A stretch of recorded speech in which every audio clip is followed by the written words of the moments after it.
안타깝습니다.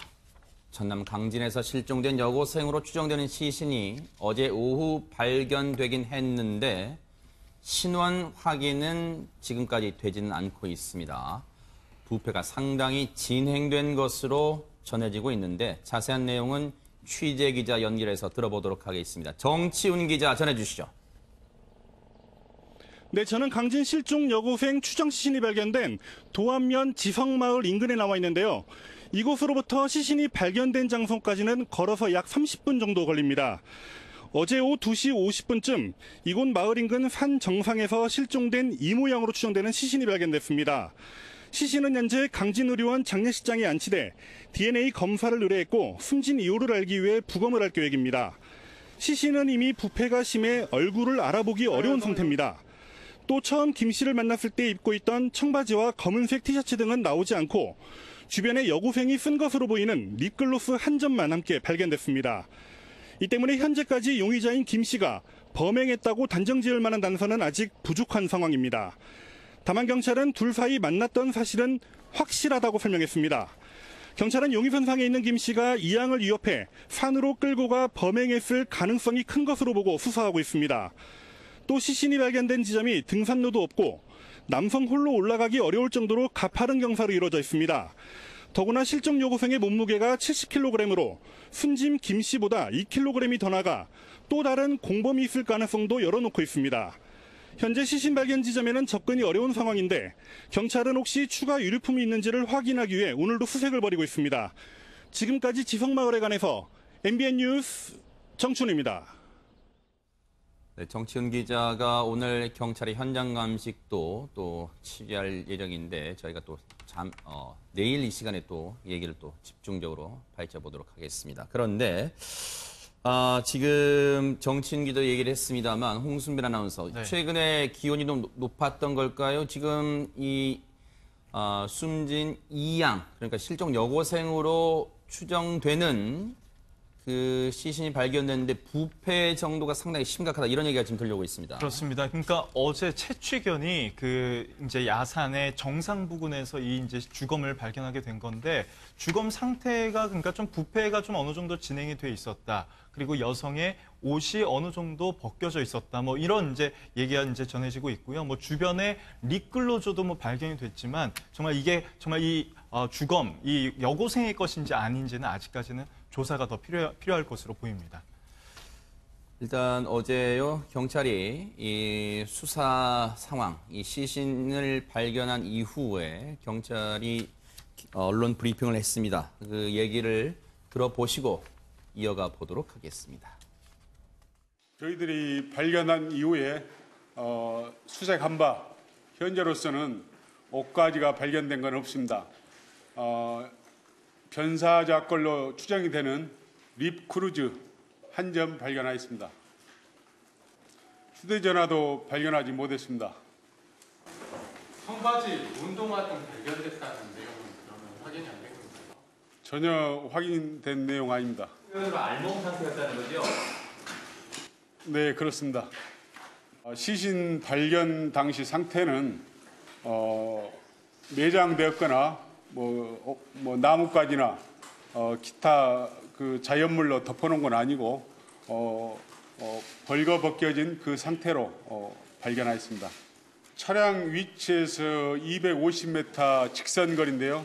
상당히 그 경사도가 한 70 내지 80 정도 되는 그 정상입니다.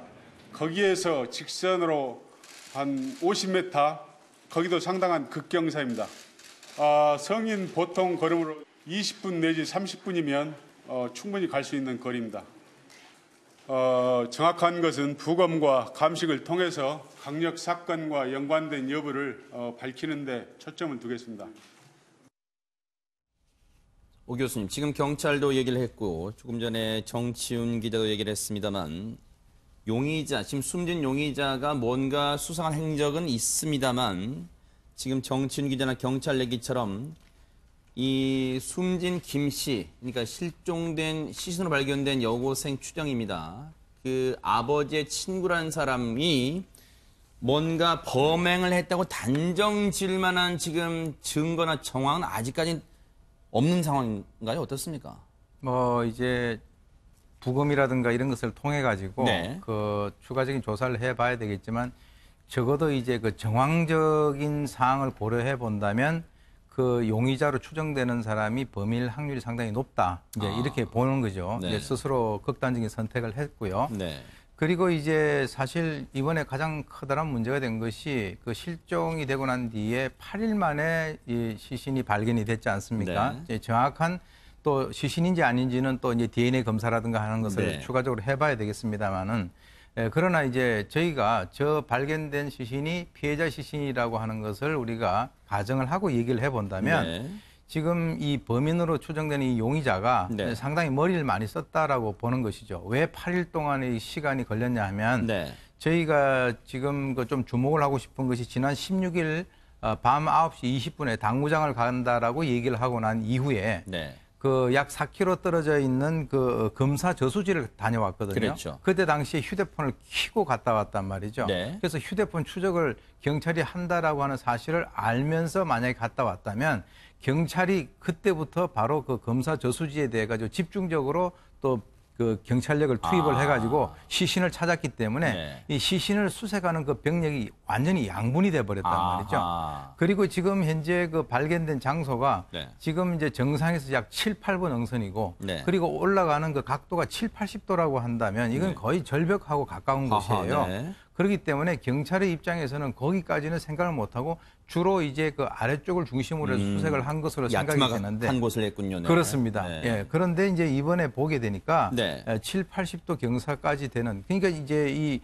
용의자가 거기에서 나하고 자란 곳이기 때문에 네. 이 지리감이 상당히 있었다라고 저희가 추정이 되거든요. 네. 그래서 이제 그 이번에 최종적으로 이제 발견이 됐는데 네. 중요한 것은 그 이번에 발견된 그 시신이 알몸 상태로 발견이 됐고 거기에 네. 리크로즈가 이제 하나 떨어져 있는데 그것은 제가 생각할 때는 아마 옷을 다 걷어오는 과정에서 그 리크로즈가 거기서 빠진 것 같아요. 네. 그리고 이제 본인이 오자마자 세차를 먼저 한 것이 아니라 자기 집에 차를 세운 상태에서 바로 옷을 태웠거든요. 무언가 옷으로 추정되는 옷으로, 물건을 예. 태웠잖아요. 지금 그죠? 이제 바로 저 모습입니다. 네. 네, 그래서 이제 저것에 대해서는 지금 국립과학수사연구원에서는 잔류물이 과연 뭔가에 대해서도 지금 이제 분석을 하고 있는 상황인데 네. 그렇다면은 지금 이 그 피해자로 추정되는 그 시신에 있어서의 그 옷이 없다라고 하는 것과 저기서 옷을 추정되는 것을 태웠다라고 하는 것이 일치가 된단 말이죠. 네. 그래서 그런 여러 가지 것들 이것을 보게 된다면 결국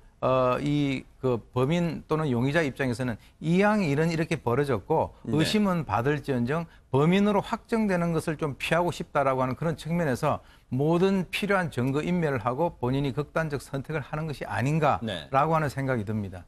지금 자막에도 나옵니다만 현장에서는 여고생의 옷은 숨진 여고생으로 추정되는 옷은 발견되지가 않았습니다. 경찰의 발표로는 알몸 상태로 발견이 됐습니다. 그리고 그래서 앞서 오윤성 교수님 말씀처럼 당시에 이 숨진 용의자가 당시 이 범행을 저지른 후에 옷가지를 현장에서 수습한 이후에 자신의 집으로 돌아와서 서둘러 기름을 붙여서 태운 게 아닌가. 물론 CCTV에는 멀리서 잡혔기 때문에 이게 옷이라고 단정할 수는 없습니다만 그래서 지금 그 태운 잔류물을 국립과학수사연구원에서 지금 정밀 감식을 하고 있습니다. 바로 저 모습입니다. 그래서 서둘러 옷을 집에 오자마자 태운 다음에 그리고 자신의 차량을 세차를 한 것으로 정황상 그렇게 지금 추정이 되고 있는 상황인데 손수호 변호사님 저곳이요. 이른바 저 지역에 사시는 분들은 매봉산이라 부르는 저 산의 정상 부근에서 이 정상의 뒤편 쪽에 거기도 가파른 절벽 경사인데 그쯤에 50m 정도에서 발견이 됐는데 어제 이 경찰의 발표 그리고 이 취재 정치훈자 등이 취재한 내용을 보면은 지금 이 숨진 여고생으로 추정되는 이 시신 그러니까 이 모양이라면 이 모양의 몸무게가 보세요. 160cm의 몸무게가 70kg이고 숨진 용의자는 몸무게가 68kg입니다. 그렇다면 저곳까지 과연 유인을 한 이후에 저곳에서 뭔가 범행이 이루어졌는지 아니면 범행이 제3의 장소에서 이루어진 다음에 저곳까지 시신을 이동시킨 건지 운반한 건지 이것도 밝혀내야 될 텐데 그래서 경찰은 저 가파른 경사정도 등을 감안했을 때 뭔가 성인 한 명이 이동을 시키기에는 무리겠다. 그래서 공범 가능성도 배제할 수 없다. 지금 이런 얘기를 하고 있습니다. 네, 그렇습니다. 차량 위치로부터 이제 250m, 직선 거리로 250m고요. 네. 또 실제 거리는 이동 거리는 아마 더 길 겁니다. 그리고 또 이제 시신이 발견된 장소의 그 경사도가 70에서 80도이기 때문에 네. 굉장히 가파른 곳이거든요. 그렇기 때문에 첫 번째 가능성은 어떠한 그 제한 또는 협박을 통해서 시신이 발견된 장소 인근까지 함께 걸어 올라갔을 가능성이 있겠고요. 네. 또 그렇지 않다. 혹시 그보다 훨씬 아래 부분에서 뭔가 일이 발생을 해서 이미 살해되었거나 네. 아니면 정신을 잃었다고 한다면 네. 직접 이제 그 지점까지 올라가야 되는데요. 이게 사실 쉽지는 않은 일입니다. 평지라고 하더라도 쉽지 않은데 이거를 이렇게 경사도가 상당히 있는 그런 그 지점을 산길을 헤치고 올라간다는 것 자체가 쉽지는 않거든요. 네. 따라서 물론 굉장히 평소에 발휘할 수 없던 힘이 이러한 그 상황에서 발휘되었을 가능성도 뭐 배제할 수는 없지만 네. 상식적으로 보자면은 혼자 하는 것은 그렇게 아주 쉬운 일은 아니다. 아하. 따라서 현재 뭐 그런 정황이 드러나진 않았습니다만 현장에 혼자 있던 것이 아니라 2명 이상이 함께 범행을 했거나 또는 가담했을 가능성도 경찰은 배제하지 않고 있는 것 같거든요. 네. 지금 확인된 것이 많지 않고 여러 가지 가설 또 가능성 제시만 할 수 있는 상황이기 때문에 그렇죠. 경찰 입장에서는 모든 가능성을 열어두고 생각을 해야 될 것 같습니다. 네. 그런데 최명기 원장님, 지금 사실 이번 사건을 풀어줄 어떻게 보면 더 중요한 실마리가 될 것으로 보여지는 이 여고생이 가지고 나갔을 것으로 보이는 휴대전화. 그런데 현장에서는 휴대전화가 발견되지 않았단 말이에요. 그러니까 이제 50대 남성이 일단 범죄와 연루돼 있다고 가정하게 되면은 일단 범죄를 갖다 저지른 다음에는 그 증거를 갖다 인멸하는 점에서는 굉장히 철저했어요. 아하. 그런 걸 놓고 보면은 상당히 이제 불안과 공포에 있기 때문에 휴대전화며 옷이며 이제 완벽하게 이제 본인의 입장에는 처리를 한 거고요. 네. 본인의 입장에서는 그때까지는 무슨 드라마나 영화에 나오듯이 네. 실제로 사체가 발견되지 않는다 그러면은 네. 이분이 이제 피의자라고 가정하게 되면은요. 사체만 발견되지 않으면 증거만 없으면은 나를 어떻게 하지 못할 거야라는 생각을 했었을 텐데 네. 막상 이거는 처음에 범행을 저지르자마자 하게 되는 생각이고요. 네. 시간이 지나면서 이제 조금씩 이제 흥분이 가라앉게 되면은 네. 합리적인 생각을 하게 되거든요. 네. 내가 그렇게 해서 버티기도 힘들며 네. 서로 버텨갖고 무죄를 갖다 받는다 하더라도 모든 사람들한테 본인이 피의자로 지목된 마당에 본인의 삶이 무슨 의미가 있겠어요. 네. 그리고 그 당시에서 여고생의 어머니가 찾아오니까 극단적인 선택을 하게 되었을 가능성이 높아요. 네. 이 남성이요, 뭔가 그날 지난 16일입니다. 당일날 숨진 것으로 지금 이 여고생은 당일에 숨진 것으로 추정이 됩니다. 그런데 이 지금 극단적 선택으로 스스로 목숨을 끊은 용의자, 뭔가 홍수민 아나운서, 네. 이 치밀하게 범행을 계획했다 이렇게 정황이 좀 드러난다면서요. 일단 범행을 저질렀을 것으로 추정되는 시점인 2시에서 4시 40분 사이에 이 용의자의 휴대전화가 꺼져 있었습니다. 이 점이 먼저 좀 계획을 할 수 있었다 이렇게 생각할 수 있는 부분이고 이번에 이제 수사를 할 때 이 용의자의 차량 CCTV 확보가 쉽지가 않았는데 그 이유도 있었습니다. 이 용의자가요. 이제 왕복 4차선, 새로 생긴 왕복 4차선에는 CCTV가 많이 설치돼 있다는 사실을 알고 주로 이제 옛날 도로, 2차로인 옛날 도로를 이용한 이제 정황도 확인이 됐습니다. 바로 이곳이군요. 네, 게다가 지금 차량 보시면 뭐 썬팅 처리까지 굉장히 어둡게 돼 있다는 점. 그리고 이제 여고생에게 아르바이트 하러 갔다고 주변에 말하지 말라고 했다는 점. 이런 여러 가지 정황들을 봤을 때 이 용의자가 계획 범행을 저지르지 않았을까 이런 생각을 해볼 수 있습니다. 근데 반면 최명기 원장님, 치밀하게 계획한 범행이 아닌 것 같다는 생각도 드는 게 그 CCTV, 이 숨진 용의자의 집 주변에 설치된 CCTV에 보면 당일날, 지난 16일 실종된 당일날 밤 11시가 넘었을 때 이 여고생의 어머니가 용의자의 집에 초인종을 눌렀을 때 뒷문으로 불이 나게 빠져나가는 모습 보였잖아요. 그렇다면 뭔가 계획범죄를 했다면 그 시각에 자신의 집에 머무를 이유가 있었을까 이런 생각도 듭니다. 어떻습니까?